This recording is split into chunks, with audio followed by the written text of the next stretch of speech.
यीशु मसीह के नाम से आप सभी को सत्य वचनों के ध्यान के लिए स्वागत है। सारे संसार का प्रभु, सारे संसार का विमोचक, सारे संसार का रक्षक यीशु प्रभु इस संसार में एक मानव के रीति से एक दास के रूप में जनित हुए, क्योंकि हम सभी मनुष्य हैं और हम सभी लोगों ने पाप के कारण हम सभी लोगों ने उस महिमा को खो दी है, और उस महिमा को हम सभी को देने के लिए यीशु एक दास के रूप में, परमेश्वर नहीं बल्कि दास के रूप में इस संसार में जन्मने के लिए वे तैयार, विश्व सृष्टि से पहले ही तैयार हुए। और उन्होंने आदर्श दिया है कि उनके शिष्यों के, उनके चेलों के पाँव को धोने के बाद यीशु कहते हैं कि मैं तुम्हारा दास हूँ।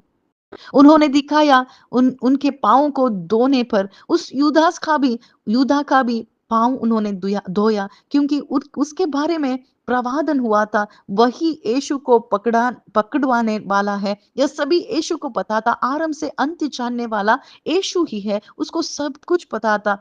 वह मातृ गर्भ में जनित होने से पहले ही यीशु को पता था यूदास के बारे में। आज हम सभी के बारे में भी यीशु को पता है, फिर भी यीशु ने यूदास को प्रेम किया, उसके पाँव भी धोए, उसको भी प्रेम दिया, उसको भी उसके पापों के लिए भी उस क्रूस पर वे चढ़े, उसके पापों के लिए भी उन्होंने उनका लहू बहाया। वैसे ही हमारे पापों के लिए भी उन्होंने लहू बहाया है। हम सभी के लिए यीशु ने यह काम किया, फिर भी यूदा ने वह नहीं पाया, यूदा ने वह खो दिया। आज हमें यीशु बता रहे हैं कि मैं दास का रूप लेकर तुम्हारे पास आया हूँ, और मैं जिलाया गया हूँ। फिर से मैं लौटूँगा, बादलों पे फिर से मैं लौटूँगा। जो कोई भी दास के रूप में, जो कोई भी मेरे चेले हैं, यीशु के चेले कैसे होते हैं?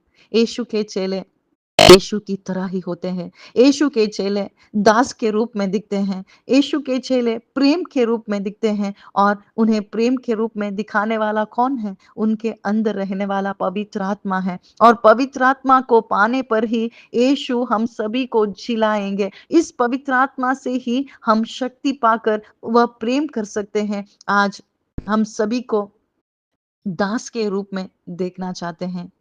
हम परमेश्वर के बेटे हैं यीशु से विश्वास करने पर, फिर भी हम दास हैं। इस इस संसार में हम सभी के दास हैं। यीशु मसीह जैसे हमें आदर्श छोड़ के गए हैं, वैसे ही जीने के लिए पवित्र आत्मा हम सभी को प्रेरित करे। आमीन।